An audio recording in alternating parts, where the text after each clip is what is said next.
नमस्कार, मैं हूं निकिता सिन्हा। आप सभी दर्शकों का एबीएन न्यूज में स्वागत है। आज की प्रमुख खबरों को लेकर उपस्थित हूं आपके बीच। हमारे खबरों को देखने के लिए हमारे यूट्यूब, इंस्टा, फेसबुक चैनल को सब्सक्राइब और फॉलो करें। पुलिस अधीक्षक गिरिडीह को गुप्त सूचना मिली कि पचंबा थाना अंतर्गत ग्राम पेसरा बहियार में दो युवक टोटो में सवार होकर यात्रियों को हथियार दिखाकर लूटपाट कर रहे हैं। पुलिस उपाधीक्षक के नेतृत्व में छापेमारी टीम ने मौके पर पहुंचकर दो युवकों जाहिद अंसारी और अनिकेत कुमार दांती को पकड़ लिया। तलाशी में जाहिद के पास एक लोडेड देशी कट्टा और एक जिंदा 315 बोर की गोली तथा अनिकेत के पास एक जिंदा 315 बोर की गोली मिली। अभियुक्तों के पास हथियार के वैध कागजात नहीं थे। पुलिस ने अवैध हथियार और जिंदा गोली को जब्त कर दोनों आरोपियों को गिरफ्तार कर न्यायिक हिरासत में भेज दिया है। इस संबंध में पचंबा थाना में संबंधित धाराओं के तहत मामला दर्ज किया गया है। भ्रमणशील होकर के कोई घटना को अंजाम दिया जाएगा, इसको लेकर के टीम एक बनाई गई थी डीएसपी हेडक्वार्टर 2 के नेतृत्व में। और पचंबा थाना क्षेत्र में दो लोग जो थे वो एक टोटो सवारी गाड़ी जो है उसको जो चलाता था, उसमें ये हम लोगों को सूचना था कि हथियार वगैरह दिखा करके और कुछ घटना को अंजाम दे सकता है। और इसके आलोक में इसको डिटेन किया गया और दो लोग जो उसमें एक जाहिद अंसारी और एक अनिकेत कुमार दांती जो कि गिरिडीह रेलवे स्टेशन के नज़दीक का रहने वाला है, इन दोनों की गिरफ्तारी की गई और इनके पास से एक लोडेड देसी कट्टा और .315 बोर का जिंदा गोली दोनों के पास से बरामद किया गया। और बाकी हम लोग इसमें इन्वेस्टिगेट कर रहे हैं इनका मंशा और क्या था।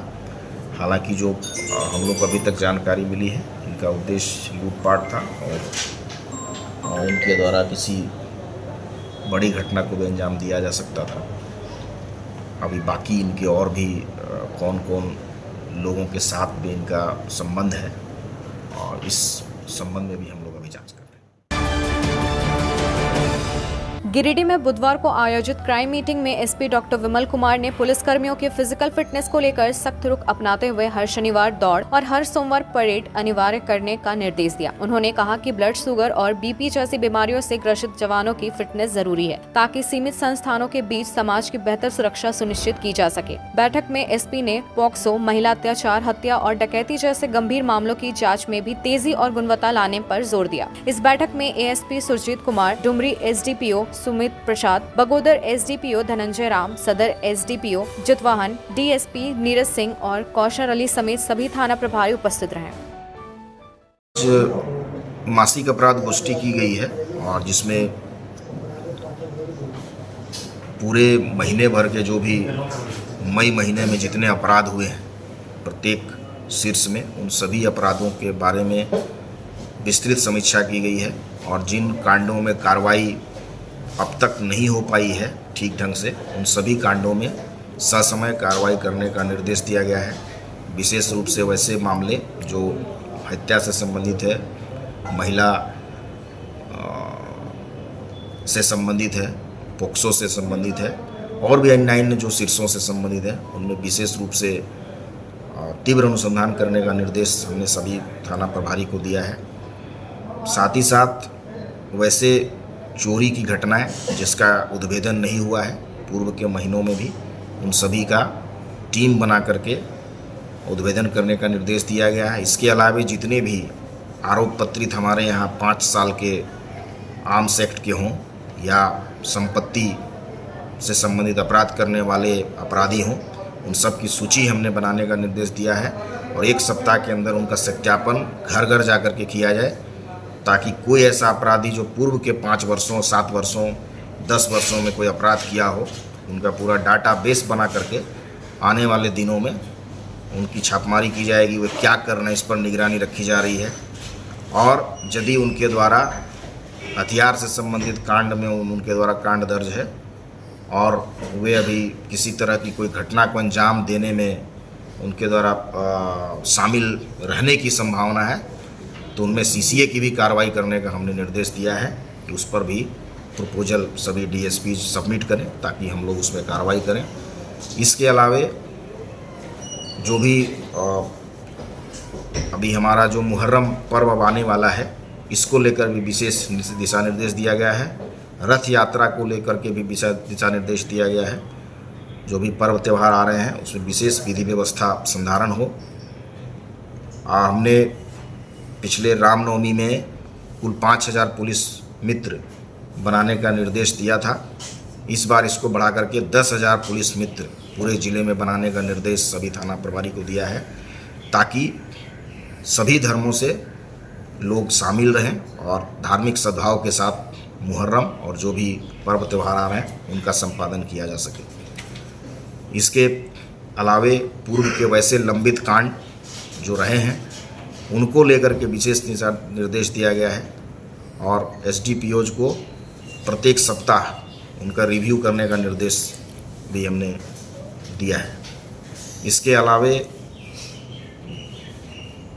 सभी अनुमंडल क्षेत्र में, चारों अनुमंडल में प्रत्येक शनिवार को पुलिस के फिटनेस के लिए हमने ये निर्देश दिया है कि प्रत्येक शनिवार में जो है वो दौड़ का आयोजन किया जाएगा, जिससे पुलिस के प्रत्येक पदाधिकारी, कर्मी, कांस्टेबल से लेके सभी रैंक के स्तर के फिट रहें। साथ ही साथ सप्ताह में सोमवार में परेड कराने का निर्देश दिया गया है, ताकि उनका फिटनेस और उनका डिसिप्लिन बरकरार रहे।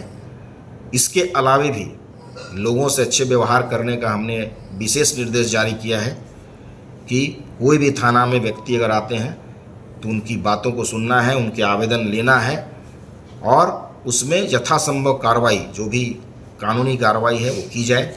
यदि उसमें जांच आवश्यक है तो जांच की जाए। गिरिडीह की जनता के लिए बड़ी राहत की खबर सामने आई है, जहां बरवाडी टुंडी रोड पर बरसों से जर्जर हालत में पड़े ओवरब्रिज के पुनर्निर्माण की उम्मीद अब हकीकत में बदलती दिख रही है। यह संभव हो पाया है कि गिरिडीह सिविल सोसाइटी की अथक मेहनत और समाज सेवी सुनील खंडेलवाल व उनकी टीम की सतत प्रयास से, जिन्होंने आम जनता की आवाज को सरकार तक मजबूती से पहुँचाया। पथ निर्माण विभाग के कार्यपालक अभियंता रामविलास सिंह ने इस पर भरोसा जताते हुए बताया कि पुल निर्माण का प्रस्ताव रांची भेजा जा चुका है और फाइल को भी स्वीकृति मिल चुकी है। जैसे ही विभाग को निर्माण के लिए राशि प्राप्त होगी, काम तत्काल शुरू कर दिया जाएगा। उन्होंने यह स्वीकार किया कि यह एक अति संवेदनशील क्षेत्र है और पुल निर्माण को प्राथमिकता दी जा रही है। यह एक उदाहरण है जब समाज जागरूक होता है और सिविल सोसाइटी सक्रिय होती है तो सरकारी तंत्र को भी जवाब देना पड़ता है। अब नजरें टिकी है इस बात पर कि यह सरकारी प्रक्रिया कब जमीनी स्तर पर कार्य में बदलती है। 7 जून 2025 को मैंने इस विषय पर एक पत्र national highway authority of India एवं सचिव पथ निर्माण विभाग झारखंड सरकार को पत्र भेजकर इस मामले में आवश्यक कार्रवाई करने हेतु अनुरोध किया। NHAI के श्री धीरज कुमार भारती, परियोजना निदेशक, भारतीय राष्ट्रीय राजमार्ग प्राधिकरण के पत्र दिनांक 22 जून 2025 के माध्यम से मुझे सूचित किया गया कि यह मामला पथ निर्माण विभाग के अंतर्गत आता है, इसलिए वहां पर संपर्क किया जाए। मेरे द्वारा सचिव पथ निर्माण विभाग झारखंड सरकार को लिखे गए पत्र के आलोक में इस मामले को दिनांक 11 जून 2025 को श्री रामविलास सिंह, कार्यपालक अभियंता पथ निर्माण विभाग गिरिडीह के पास भेज दिया गया।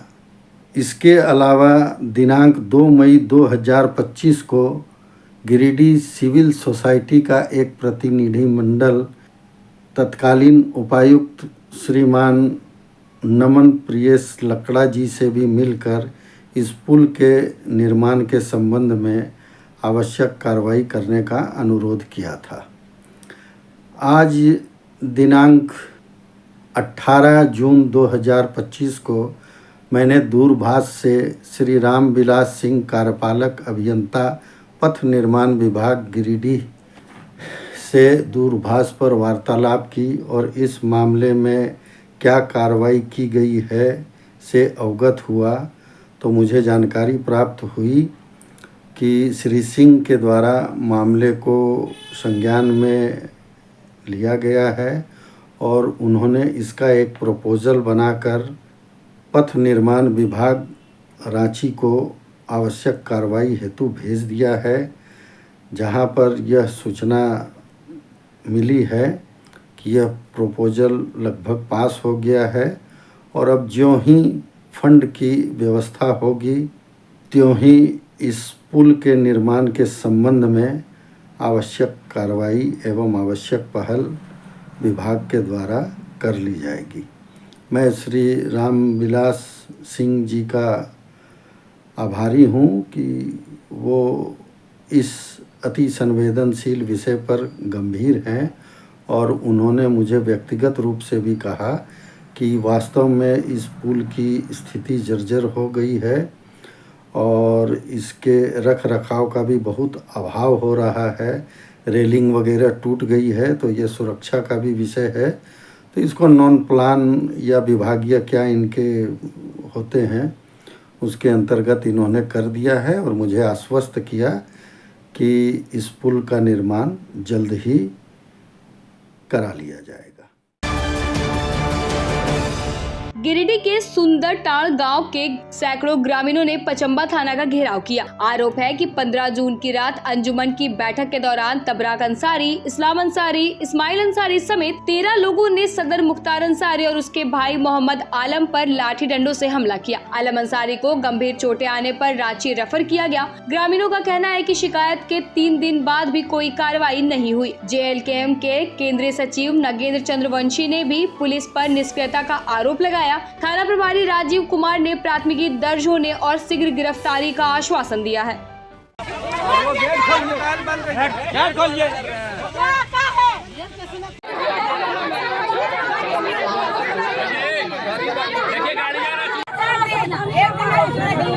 अरे पेट्रोल में का मजा से शादी कर रहे हैं बेटा को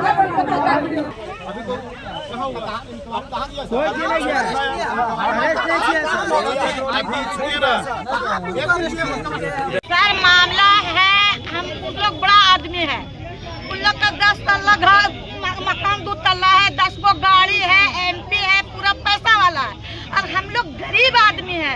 हमरा सगाई भतीजा, हमरा बेटा भी नहीं, मेरा वही भतीजा जिंदगी है और वही भतीजा को आज 4 दिन हुआ मार के हॉस्पिटल सदर गया, सदर से रेफर उसको धनबाद हो गया।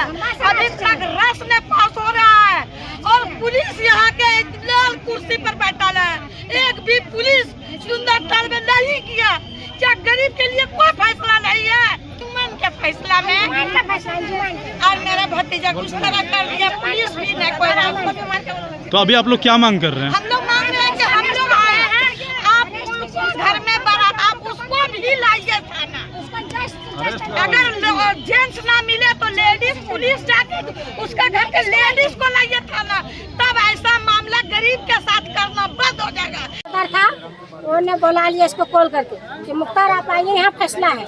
सारा आदमी को कौन अलग नहीं बुलाए, सिर्फ मुख्तार के बुलाए। बोला कि खाने खिलाने होगा, बल्कि नहीं किसी ने खाना खिला, घर पीछे कब खिलाइएगा, किसी को नहीं खिलाइए, आप जैसे मर्जी वैसे शादी करके सिर्फ खिलाइए। उसके बाद में बीच में एक कोई लड़का था, बोला कि उसको मर्डर के फंसा हुआ है, उसको 5 लाख खर्चा हुआ है। कल तो 5 लाख खर्चा हुआ तो अपना मर्जी किया है, हम लोग मर्जी तो थोड़ी किया है। उससे कारण में बोला उसको पलट पकड़ा, मुख्तार को मारा। तब तक आलम अपना गया था कलकत्ता अपने बाप को ऑपरेशन के लिए, तो उसको अब्बा के गाड़ी से उतारा। तब तो उसने कि मेरा भाग मारा, उठ गया, उसको टांगी से मार। बस विवाद किस चीज को लेकर हुआ? बस वही खाना के लिए। तो अभी आप लोग यहाँ थाना में घेराव किए हुए हैं क्या? हाँ, घेराव के इसलिए क्या 4 दिन पुलिस नहीं पहुँचा, 4 दिन हो गया। हम लोग उसका रिपोर्ट दे रहे हैं, आ रहा है, जा रहा, कोई पुलिस नहीं पहुँचा। उसको बोल रहे हैं कि अभी तुम लोग रुक जाओ। क्या पुलिस से क्या कहना है? पुलिस जब नहीं आज तक नहीं गया, वो गांव का मतलब अंजुमन लोग सब मिल करके उनको सदर साहब बनाया है और वो उसको बुलाया फ़ोन करके कि आइए भैया यहाँ आपको ज़रूरत है अंजुमन का बैठक है। जैसे ही वहाँ पहुँचा तो कुछ बात रखने के बाद जो है सो मेरा वो अगला आदमी बोला कि ये शादी नहीं कर रहा है, पैसा नहीं दे, खाना नहीं खिला पाएगा। ये केस मुकदमा में 5 लाख रुपया खर्चा कर चुका है। मेरा देवर बोला कि वो 10 लाख अपना गांव में खर्चा किया तो क्या मेरा अंजुमन से लेना है? उतने में जो है सो हदीस का लड़का बेटा पोता सबका कलर पकड़ के मारपीट करने लगा। ऐसा मार कर दिया कि इनका नाक और मुंह से ब्लड आना शुरू हो गया। ये होश में भी नहीं था, बदहोश हो गया था 2-10 मिनट के लिए। इतने के बीच में मेरा देवर मोहम्मद आलम अंसारी वो आया, उधर ईंटा पत्थर छत से और टांगी रड सब चीज लेकर के ऐसा मार कर दिया कि पूरा यहाँ से यहाँ तक कट गया है। 9 टक उसका सिला हुआ है अभी ये गिरिडीह से रेफर कर दिया, रांची, धनबाद से भी रांची कर रहा है रेफर। 3 जगह हो गया। और ये संडे से आज तक ये प्रशासन यहाँ कोई कार्रवाई नहीं किया।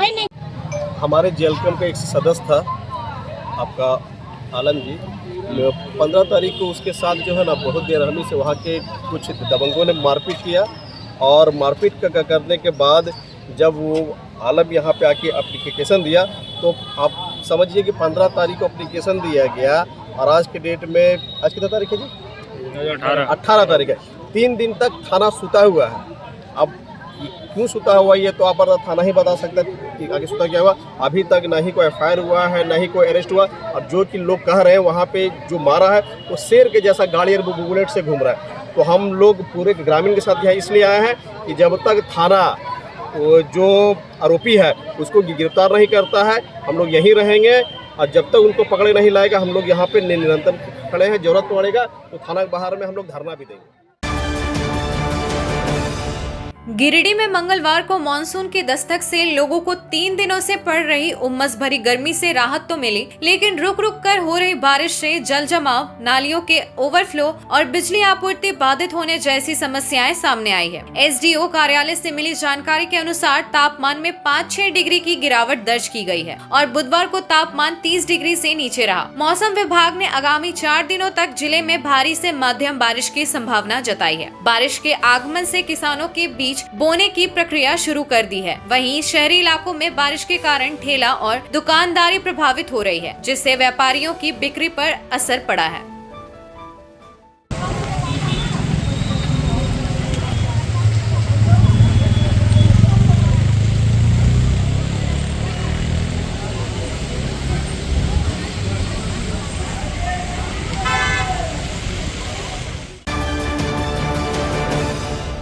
अब लेते हैं एक छोटा सा ब्रेक। आप बने रहे हमारे साथ। क्या आप एक अच्छी पैथोलॉजी लैब की तलाश में है, या डॉक्टर ने टेस्ट लिख दिया है लेकिन समझ नहीं आ रहा कौन सी लैब पे भरोसा करें? तो चिंता छोड़िए और आज ही केयर लैबोरेटरी आइए। यहाँ मिलती है एक्यूरेट रिपोर्ट्स, वो भी रीजनेबल प्राइस पर। हम करते हैं क्वालिटी टेस्टिंग जैसे CBC, thyroid, lipid profile, kidney profile, liver function, health package, sugar, malaria, typhoid, dengue और भी अनेक tests. Fast reporting, certified lab professionals, home collection की निशुल्क सुविधा भी उपलब्ध है। तो देर किस बात की, तुरंत संपर्क करें स्क्रीन पर दिए गए नंबर पर, या विजिट करें स्क्रीन पर दिए गए हमारे एड्रेस पर। केयर लैबोरेटरी, एक्यूरेट रिपोर्ट्स, आपके स्वस्थ जीवन का साथी। झारखंड के प्रसिद्ध पर्यटन स्थल खंडोली डैम की सुंदरता को समेटे हुए nature view resort and restaurant आपके स्वागत में बाहें फैलाए खड़ा है। प्राकृतिक सौंदर्य से आच्छादित और भव्यता का अद्भुत संगम यह रिजॉर्ट में आने वाले लोगों का मन मोह लेता है। विशाल क्षेत्र में फैले इस रिजॉर्ट में खूबसूरत हट्स, बैंक्वेट हॉल, आधुनिक मीटिंग और सेमिनार हॉल, लॉन और पार्किंग की सुविधा उपलब्ध है। यहाँ birthday party, kitty party, engagement, शादी, विवाह या रिसेप्शन आदि को यादगार बनाने के लिए यहाँ उपयुक्त माहौल है। यहाँ के लजीज व्यंजन आपकी स्वानेंद्रियों को नया अनुभव देंगे, जिनमें Indian, tandoori, south Indian, Chinese जैसे और भी कई स्वादिष्ट विकल्प शामिल हैं। पूरे परिवार के साथ मनोरम दृश्य के बीच स्वादिष्ट भोजन का आनंद लेने का यह अनुभव आपके दिलों में बस जाएगा। तो देर ना करें, झारखंड के गिरिडीह जिले के खंडोली डैम स्थित इस मनोरंजक स्थल का दौरा करें और अपने जीवन के कुछ अनमोल पल को यादगार बनाएं। सीहोडी कॉलेज मोड़ के निकट रेलवे ब्रिज के पूरब में स्थित पावित्री हॉस्पिटल के संचालक डॉक्टर रितेश कुमार सिन्हा अपने मरीज का इलाज करते हैं। यहाँ जन्म से टेढ़े पैर, कंधा, कोहनी, कूल्हा, घुटने का डिसलोकेशन, जोड़ प्रत्यारोपण एवं हड्डी संबंधित हर प्रकार के रोगों एवं फ्रैक्चर का इलाज व ऑपरेशन किया जाता है। इस हाइजेनिक हॉस्पिटल में ultra modern 2 operation theatre, CR machine, post operative ICU, digital xray, ECG, pathology pharmacy, oxygen supported bed, general ward, AC और नॉन AC केबिन की सुविधा उपलब्ध है। तो हड्डी संबंधित किसी भी रोग के लिए पावित्री हॉस्पिटल डॉक्टर रितेश आयुष्मान योजना के तहत इलाज करते हैं। इस अस्पताल में 2 जनरल फिजिशियन डॉक्टर विकास कुमार और डॉक्टर आफ्ताब अंसारी भी अपनी सेवा देते हैं। पता कॉलेज मोड़ के निकट रेलवे ओवर ब्रिज के पूरब में, सीहोडी, गिरिडीह। उच्च क्वालिटी का सोलर लगवाएं, बिजली बिल बचाएं और निश्चित धन कमाएं। प्रधानमंत्री सूर्य घर मुफ्त बिजली योजना के तहत झारखंड, मध्य प्रदेश, पश्चिम बंगाल और महाराष्ट्र के नागरिक अब अपने घर पर सोलर पावर प्लांट लगाकर न केवल मुफ्त बिजली प्राप्त कर सकते हैं, बल्कि अतिरिक्त बिजली बेचकर लाभ भी कमा सकते हैं। इस योजना में 78,000 तक की सब्सिडी, 300 यूनिट तक मुफ्त बिजली, 25 साल की गारंटी और 5 साल की फ्री सर्विसिंग का भी लाभ मिलेगा। 50 रुपए प्रति किलोवाट की दर से आवासीय, इंडस्ट्रियल, कमर्शियल स्थानों पर 1 किलोवाट से 2 मेगावाट तक के ऑन ग्रिड, ऑफ ग्रिड और हाइब्रिड सोलर पावर प्लांट लगाएं। इस मौके का फायदा उठाकर आप जिला और ब्लॉक चैनल पार्टनर बनकर भी लाभ कमा सकते हैं। अधिक जानकारी के लिए मिले अजा बिहारी अंकुर प्राइवेट लिमिटेड, महिला कॉलेज के निकट, बरगंडा, गिरिडीह।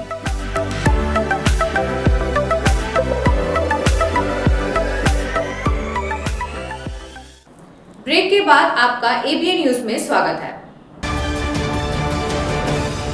गिरिडीह शहर के बोड़ो स्थित ओम वैष्णवी नर्सिंग होम में 21 जून को सुबह 10 बजे से शाम 4 बजे तक निशुल्क स्वास्थ्य परामर्श शिविर का आयोजन किया जा रहा है। नर्सिंग होम के मालिक और हड्डी रोग विशेषज्ञ डॉक्टर श्रवण कुमार ने बताया कि शिविर में हड्डी, जोड़, रीढ़ और नस संबंधी बीमारियों की मुफ्त जांच और परामर्श उपलब्ध होगा। इसके साथ ही फिजिशियन व मधुमेह रोग विशेषज्ञ डॉक्टर एस कुमार और फिजियोथेरेपिस्ट डॉक्टर अमित कुमार भी अपनी सेवाएं देंगे। शिविर में BMD, यूरिक एसिड, शुगर और हेमोग्लोबिन की जांच निशुल्क की जाएगी। साथ ही एक्सरे और फिजियोथेरेपी पर 50% की छूट दी जाएगी। इच्छुक लोग 06532316937 या 9942832237 पर संपर्क कर रजिस्ट्रेशन करा सकते हैं। डॉक्टर श्रवण कुमार ने क्षेत्र के नागरिकों से अपील की है कि वे इस अवसर का लाभ उठाएं और अपने स्वास्थ्य का ध्यान रखें। गिरिडीह वासियों, मैं डॉक्टर श्रवण कुमार, डायरेक्टर ओम वैष्णवी नर्सिंग होम, 21 जून 2025 को एक निःशुल्क शिविर ऑर्गेनाइज कर रहा हूं अपने ही हॉस्पिटल में, जो कि एरोड्राम मोड़ बोड़ो में है, जिसमें कि मैं खुद हड्डी, जोड़, रीढ़ एवं नस रोग विशेषज्ञ डॉक्टर श्रवण कुमार रहेंगे। एक फिजिशियन हमारे साथ रहेंगे डॉक्टर एस कुमार और एक फिजियोथेरेपिस्ट डॉक्टर अमित कुमार रहेंगे, जो कि निःशुल्क परामर्श देंगे। इसके अलावा हमारे पास उस दिन BMD, यूरिक एसिड, हीमोग्लोबिन और शुगर का फ्री जांच होगा। एक्सरे और फिजियोथेरेपिस्ट उसके एक्सरसाइज का 50% डिस्काउंट भी मिलेगा। ये सुबह 10 बजे से शाम 4 बजे तक चलेगा। अगर आप किसी तरह की बीमारियों से परेशान हैं तो इस फ्री कैंप का लाभ अवश्य उठाएं। रजिस्ट्रेशन स्टार्ट हो चुकी है, सो आप ऑन कॉल भी कर सकते हैं, कॉल करके है सो रजिस्ट्रेशन करवा सकते हैं अपना। जिसका रजिस्ट्रेशन पहले होगा उनको पहले देखा जाएगा। मोबाइल नंबर और लैंडलाइन नंबर होगा 06532 31 69 37 और मोबाइल नंबर होगा 99 42 83 22 37। एड्रेस है ओम वैष्णवी नर्सिंग होम, एरोड्राम मोड़, बोड़ो, गिरिडीह।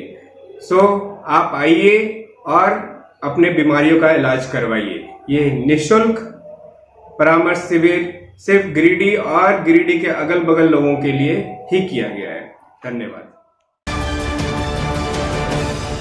गिरिडीह में पुलिस मेंस एसोसिएशन के प्रदेश अध्यक्ष करण सिंह, महामंत्री रमेश उरांव और अन्य पदाधिकारी चुनाव सा अधिवेशन को लेकर पहुंचे और न्यू पुलिस लाइन में शाखा के जवानों के साथ बैठक की। इस दौरान उन्होंने अपने चुनाव लड़ने के एजेंडे पर चर्चा की और पुलिस जवानों की बदतर हालात पर गंभीरता से बात की। प्रदेश अध्यक्ष करण सिंह ने कहा कि अब तक किसी सरकार ने पुलिस जवानों की समस्याओं को गंभीरता से नहीं लिया, लेकिन धनबाद में होने वाले महाधिवेशन में इन मुद्दों पर खास चर्चा होगी और इसी मुद्दों को लेकर चुनाव लड़ा जाएगा। अभी तो हम लोग ये छठे महाधिवेशन के चुनाव प्रचार के दौरान सभी जिलों का, सभी वाहिनियों का दौरा कर रहे हैं, परंतु कुछ चीजें ऐसी हैं जैसे हमारे पुलिसकर्मियों की बहुत जो ज्वलंत मांगे हैं।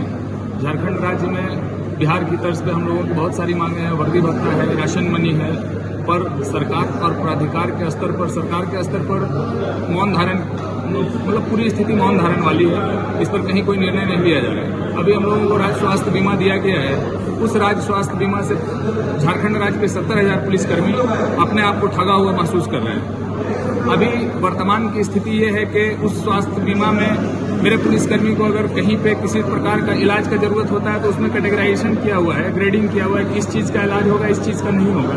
तो ऐसी परिस्थिति में Jharkhand police men's association Jharkhand राज्य के माननीय मुख्यमंत्री से हाथ जोड़ के 70,000 पुलिसकर्मियों की तरफ से विनती करता है कि इस स्वास्थ्य बीमा में सुधार करने की कृपा किया जाए, संबंधित पदाधिकारियों को इसका आदेश निर्गत किया जाए, ताकि झारखंड राज्य के पुलिसकर्मी, आप महानुभाव हैं, आप झारखंड राज्य के 70,000 पुलिसकर्मियों के अन्नदाता हैं, आप बराबर पुलिसकर्मियों के साथ सहानुभूति रखते हैं, तो श्रीमान इस पर विशेष ध्यान दिया जाए। और पुलिसकर्मी बहुत ही गरीब परिवार से होते हैं, हम लोग उनको वर्दी भत्ता और राशन मनी जो है आज के डेट में 4,000 रुपया वर्दी भत्ता से बढ़ाकर 10,000 रुपये करने की मांग है। 4,000 रुपया में एक अच्छा जूता नहीं होता है तो पूरी वर्दी का सेट कहाँ से हो पाएगा। यही सब हम लोगों का मुद्दा है जो सरकार स्तर पर आप लोगों के माध्यम से बार बार हम लोग पहुंचाने की कोशिश करते हैं। जिस आज का बैठक चूंकि झारखंड पुलिस मेंस एसोसिएशन का 6वां महाधिवेशन का घोषणा तिथि तय की जा चुकी है। 5 जुलाई से 9 जुलाई तक धनबाद जिला में महाधिवेशन की तिथि निर्धारित है। इसी के क्रम में केंद्रीय पदाधिकारियों का टीम जो चुनाव में भाग लेगी, उनकी टीम प्रदेश अध्यक्ष करण कुमार सिंह और रमेश राव जी महामंत्री के नेतृत्व में गठित टीम आज प्रचार प्रसार के दौरान अपने पुलिसकर्मियों से मिलने के लिए पूरे राज्य भ्रमण में गिरिडीह जिला में आज पहुंची है। यहाँ सभाएं कर रही है, अपने किए गए कार्यों को पुलिसकर्मियों को बताया जा रहा है और उनकी जो मूलभूत लंबित मांगे हैं, जो उनकी समस्याएं हैं, जो सरकार प्राधिकार स्तर में लंबित है, उस पर चर्चाएं की जा रही है कि उसको किस प्रकार से सरकार प्राधिकार से अपनी जो मूलभूत सुविधाएं हैं उसकी स्वीकृति कराई जाए। और इसी कड़ी में आज हम लोग गिरिडीह जिला के सभी पुलिसकर्मियों के साथ सभा करें और मैं आपके चैनल के माध्यम से संदेश देना चाहता हूं कि सरकार प्राधिकार के द्वारा जो पुलिसकर्मियों का लंबित समस्या से संबंधित जो संचिकाएं हैं, जो अपने पास दबा के बैठे हुए हैं, उन बाबुओं को भी मैं संदेश देना चाहता हूं जिन्होंने संचिकाएं दबा के बैठे हुए हैं, वो अविलंब पुलिसकर्मियों की सारी संचिकाएं पर स्वीकृति दे, अन्यथा इस चुनाव के पश्चात झारखंड पुलिस मेंस एसोसिएशन आपके घर जाएगा, आपके दरवाजे पर जाएगा, अपने अधिकार को प्राप्त करेगा और जरूरत पड़ेगी तो आपके साथ लड़ाई भी। गिरिडीह समाहरणालय सभागार में उपायुक्त रामनिवास यादव की अध्यक्षता में समाज कल्याण विभाग की मासिक समीक्षात्मक बैठक आयोजित की गई। बैठक में आंगनबाड़ी केंद्रों के निर्माण कार्य, पोषाहार वितरण, किशोरी समृद्धि योजना, कन्यादान योजना, मातृत्व वंदना योजना सहित अन्य विकास योजनाओं की प्रगति की समीक्षा की गई। उपायुक्त ने सभी संबंधित अधिकारियों को निर्देशित किया कि निर्माणाधीन आंगनबाड़ी केंद्रों में विद्युत, शौचालय, पेयजल जैसी मूलभूत सुविधाओं को शीघ्र पूर्ण करें और पोषाहार की आपूर्ति किसी हाल में बाधित न हो। साथ ही उन्होंने सेविका सहायिका की नियुक्ति प्रक्रिया में तेजी लाने, लाभुकों का आधार लिंक सुनिश्चित करने और कुपोषित उपचार केंद्रों में गंभीर रूप से कुपोषित बच्चों का समुचित इलाज कराने के निर्देश भी दिए। समाहरणालय सभागार में आयोजित समीक्षा बैठक में उपायुक्त रामनिवास यादव ने जिले में चल रही विभिन्न विकास योजनाओं की प्रगति पर अधिकारियों और कार्यपालक अभियंताओं को आवश्यक दिशा निर्देश दिए। उन्होंने स्पष्ट कहा कि विकास कार्य किसी भी हालात में लंबित नहीं रहने चाहिए और एजेंसी के कारण काम न रुके, इसका विशेष ध्यान रखा जाए। बैठक में स्वास्थ्य, सड़क, भवन, पेयजल, शिक्षा जैसे प्रमुख क्षेत्रों की योजनाओं की समीक्षा करते हुए उन्होंने समयबद्ध और गुणवत्तापूर्ण कार्य को प्राथमिकता देने की बात कही। बैठक में जिले के तमाम संबंधित विभागों के अधिकारी उपस्थित रहे। जिला निर्वाचन पदाधिकारी सह उपायुक्त रामनिवास यादव के निर्देशानुसार गिरिडीह जिले के 32 गिरिडीह एवं 31 गांडे प्रखंडों के बीएलओ और बीएलओ सुपरवाइजरों को मतदान केंद्रों के मैप एवं जियो फेंसिंग संबंधी प्रशिक्षण दिया गया। गिरिडीह प्रखंड सभागार में आयोजित इस कार्यक्रम में प्रखंड पदाधिकारी गणेश रजक एवं उप निर्वाचन पदाधिकारी ने मतदान केंद्रों की सीमाओं को जियो फेंसिंग के माध्यम से चिन्हित करने की प्रक्रिया समझाई। इससे बीएलओ को अपने क्षेत्रों में मतदाताओं तक पहुंचने में सुविधा होगी और मतदाता भी ऑनलाइन ऐप के जरिए अपने मतदान केंद्र व बीएलओ की जानकारी प्राप्त कर सकेंगे। हमारे निर्वाचन से संबंधित 31 गांडे विधानसभा के और 32 गिरिडीह विधानसभा क्षेत्र के जितने भी हमारे बीएलओ सुपरवाइजर हैं, बीएलओ हैं, जो निर्वाचन का काम करते हैं, उनको अपने मतदान केंद्र और उनका जो मतदान केंद्र का क्षेत्र है वहाँ पर उनको जियो फेंसिंग का काम करना है, वहाँ पर उनको नजरी नक्शा बनाना है।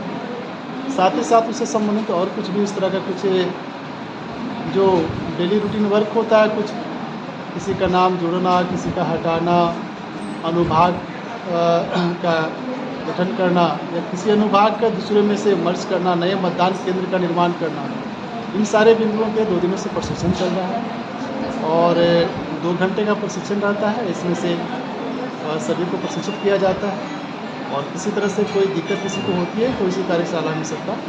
कितने बूथ है करीबन? हमारे 31 गांडे में 1 से लेकर 84 मतदान केंद्र हैं और 32 गिरिडीह का चूँकि आज तो प्रभार लिए हुए हैं तो 366 मतदान केंद्र हमारा 32 गिरिडीह। कितने BLO लोग हैं? सभी का बैच ट्रेनिंग चल रहा है। सुबह हम लोग का जो 32 गिरिडीह का ट्रेनिंग चल रहा है उसमें से 70 के BLO हमारे आ रहे हैं और शाम का जो 31 घंटे का है उसमें हमारे 40 BLO आ रहे हैं प्रशिक्षण। इस BLO में शिक्षक भी मतलब उपस्थित हैं क्या? जो BLO के रूप में नियुक्त हैं, चाहे शिक्षक हो चाहे आंगनबाड़ी सेविका हो, सभी आ रहे हैं।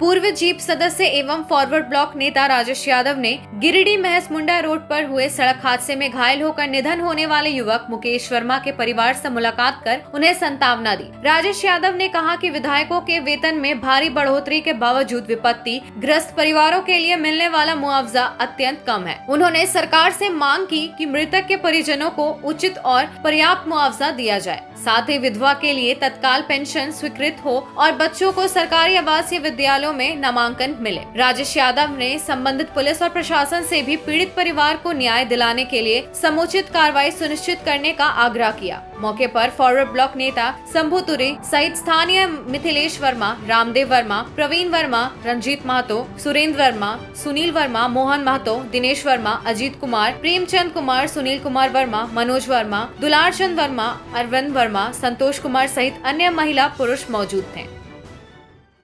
अभी गांडे थाना क्षेत्र के झरघट्टा पंचायत के कारीपहरी गांव में हैं। यहाँ पर मुकेश वर्मा नाम के एक युवक की पिछले दिनों बगरा गिरिडीह वाले रोड में एक टेलर से एक्सीडेंट होकर के उसकी मौत हो गई थी। उनके घर हम लोग आए थे, उनके परिजनों से मिले हैं। बहुत ही दयनीय हालत है इनके परिवार की। मुकेश वर्मा तो नहीं रहे, लेकिन उनके विधवा पत्नी, छोटे छोटे बच्चे, कुल मिलाकर के बयान करने लायक नहीं है कि इनका परिवार कितनी मुसीबत में है। तो हम इसमें सरकार से, प्रशासन से मांग करेंगे कि इस तरह के घटना के बाद जो पीड़ित परिवार होता है उनको हर संभव, हर तरह का प्रावधान नहीं है तो प्रावधान बना करके उनको मुआवजा और सहारा देने का व्यवस्था किया जाए। अभी हमने यहाँ से मुफस्सिल थाना प्रभारी, जहाँ घटना हुई है वो मुफस्सिल थाना क्षेत्र था, तो मुफस्सिल के थाना प्रभारी और गांडे के जो हमारे CO हैं उनसे भी हमारी बात हुई है। हमने उनसे इस परिवार के बारे में बताया है और आग्रह किया है, लेकिन प्रशासन का अपना कहना है कि जो नियम प्रावधान है उसी के तहत उनको मुआवजा मिलना है। तो हमें भी पता है, सबको मालूम है कि सरकार ने एक्सीडेंटल मामले में, रोड एक्सीडेंटल मामले में मात्र 1 लाख रुपया का व्यवस्था उसमें किया जाता है। हमारा सरकार से सवाल है, हमारा इस इलाके के जनप्रतिनिधियों से भी सवाल है कि क्या 1 लाख रुपया किसी परिवार के लिए मुकम्मल है राहत, जिससे उनका पूरा परिवार इस विषम परिस्थिति में संभल सके? बिल्कुल नहीं। लेकिन तब हम मांग करेंगे सूबे के मुख्यमंत्री से या और भी उनसे कोई बड़े हैं, इस तरह के मामलों में अगर नियम नहीं है तो भी नियम बनाया जाए, लेकिन ऐसा बेसहारा परिवार को कम से कम 20, 25, 30 लाख रुपए जो भी हो संभव वो उनको देने का कानून बने। चूंकि हम लोग ये भी जानते हैं कि हमारे विधायक, सांसद, मंत्री, ये तमाम जो लोग हैं इन्होंने अपना समय समय पर वेतन बढ़ाने का काम किया है। आज एक मामूली विधायक भी कई लाख रुपया महीना वेतन यूं ही नहीं लेता, उसके लिए सरकार ने कानून बनाया, उनके लिए विधानसभा में व्यवस्था किया गया, नियम बनाया गया। तो फिर हमारे सड़क पर मरने वाले जो निरीह लोग हैं उनके परिवार को सहारा देने के लिए कानून क्यों नहीं बनेगा, ये सवाल भी मेरा है। हम इस परिवार के लिए प्रशासन से मांग करेंगे कि उनको समुचित मुआवजा मिले, इतना मिले कि उनका परिवार को इस बात का एहसास नहीं हो कि उनके पीछे कोई कमाने वाला नहीं रहा। हम सभी लोग इस मामले में उस परिवार के साथ हैं। आज के अंक में बस इतना ही। कल फिर मिलेंगे अगले अंक में कुछ नई खबरों के साथ। हमारी खबरों को देखने के लिए हमारे YouTube, Insta, Facebook चैनल को सब्सक्राइब और फॉलो करें। धन्यवाद।